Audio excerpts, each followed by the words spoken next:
Nancy's father has news. He bought a quarter share of a horse that's in the Kentucky Derby next week. I had no idea you could buy one of the lead horses so close to the deadline. That's like buying a football team the night before the Super Bowl. Argo Flump Book Review. Argo Flump Book Review. Nancy and Bess are in Kentucky. Nancy can't go anywhere without stumbling on a mystery, so right off the bat, she sees an overweight guy threatening a jockey named McHugh. He tells McHugh to lose the race on purpose, or else.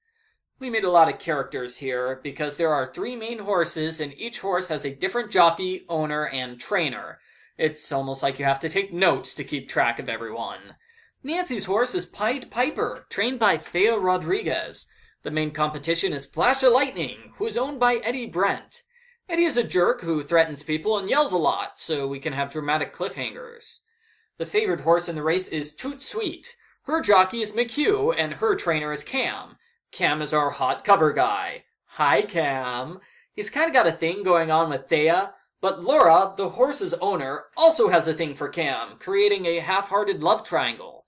Oh, and Laura lives with her rich father Evan, who hates McHugh, and I haven't even mentioned the other 3 jockeys yet. So, yeah, there are a lot of characters, and I had trouble keeping track of everyone in this book. Maybe they should limit the Kentucky Derby race to only 2 horses, just to make it easier on me. During a practice run, McHugh falls off the horse. Everyone assumes McHugh is just bad at his job, like a jockey can make it all the way to the Kentucky Derby without knowing how to tie a saddle. But it's not an accident, it was sabotage. Someone cut the strap in an attempt to kill McHugh. Dun dun dun. Lauren and Evan throw a fancy party, and we learn about Ulysses Johnson, the master horse breeder who wrote a complicated will about his horse farm. Cam explains Ulysses' relationship to everyone. Like, he goes down the list of characters and explains how every single one of them had something to do with Ulysses. As you can guess, this will become important later. At the Derby trial, the culprit drugs McHugh with sedatives. He falls off Toot Sweet and ends up in a coma. One of the other jockeys meets Nancy in private and tells her that the heavyset guy who threatened McHugh is Dollar Bill, a nasty bookie.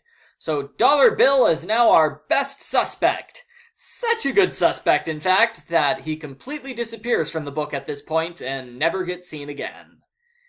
Eddie continues to be a jerk, and Thea explains the details of Ulysses' will. Cam gets the horses, but McHugh gets 75% of the winnings, while Laura and Evan get the breeding rights. Nancy's dad checks out the will, because apparently he's an estate lawyer now. Continuity! Dad confirms if McHugh dies, Cam gets everything, so now Cam is the best suspect. Nancy sleeps in the barn that night, hoping to catch the culprit. She sees a shiny thing on the ground, then gets knocked out. She comes up with a catchy one-liner before falling unconscious, though. Clever lines is a detective's priority, after all. The next day, the horses are sick because the culprit put sedatives into their feed.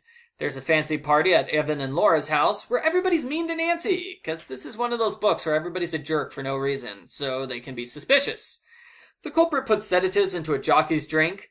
Bess volunteers Nancy as a detective, which worries Evan and Laura. Nancy suddenly realizes the shiny thing she saw earlier was Laura's earring. Laura must be the culprit. Evan asks to meet Nancy in private. He lures her into a barn by firing a gun, then he locks her inside and sets it on fire. Well, that's a culprit giveaway if I've ever seen one. Nancy breaks out with a Sith, and she temporarily gets arrested for arson, before she convinces the police that Evan is guilty of something. They rush to the racetracks, where Nancy overhears people gossiping about Toot Sweet and the fact that she's the filly of the decade. Nancy realizes that is the motive. Lauren and Evan are working together. They're attacking their own horse and jockeys, because that way they can make tons of money from the breeding rights.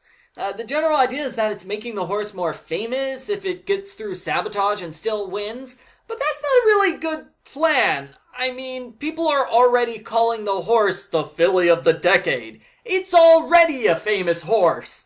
And winning the Kentucky Derby makes a horse famous too. At best, sabotaging the horse will only make it 1% more famous. At worst, the sabotage works and the horse dies and you lose all of your money. This is not a good plan. It's totally not worth it. The culprits are arrested, and we learn that the silly plan to make the already famous horse slightly more famous was paired with blackmail. That is, McHugh was blackmailing Evan, and that's why Evan tried to kill McHugh. See, that makes more sense. The end. Post-book follow-up. I did not enjoy this book.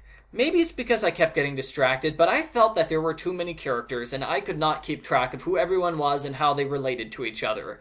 I would recommend eliminating some of the unimportant characters who only appear once or twice, like Flash of Lightning's jockey, or McHugh's replacement jockey. Maybe you could combine the two culprits, Lauren and Evan, into one culprit. I think the book would be improved if Nancy's horse was the mystery horse.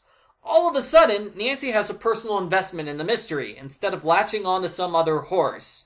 That would also eliminate Nancy's jockey and Nancy's trainer as characters. Thea was a nice character, but she wasn't important. All she did was describe the will and have a half-hearted love triangle. I call the love triangle half-hearted, mostly because it gets introduced and then ignored. Laura hits on Cam once, and that was the only scene with both Laura and Thea. We sweep the entire thing under the rug at the end when Laura's arrested. The dollar bill subplot was similarly ignored. It sort of felt like the book was just going through the motions. Like, it had a love triangle because most of these books do. It had an angry fake-out suspect because most of these books do. It had a hot guy fake out cliffhangers and Bess's fat jokes because most of these books do. Does that make sense? It feels like some of the plot elements are there because they're standards for the series, not because the author actually wanted them included or because they work. I would also criticize the book's setting. It's just not interesting. You'd think the Kentucky Derby would make for a great mystery, but it's not. This could have been any other horse race and things would have been the same. And Nancy's been involved with more than enough horse mysteries, okay? Okay, well maybe she's only solved 2, but still, my reaction was, she's playing with horses again? It's like every series wants to have its own horse mystery book, a movie book, a sports book, a high school drama book, and so on. Overall, I didn't enjoy this book. It feels too generic. I had problems following the plot, and the culprit's plan was just kind of weird. If we got a few more books like this, I'd start to worry that this series is running out of steam. I give Nancy Drew Files number 46, Win, Place, or Die, a 2 out of 10.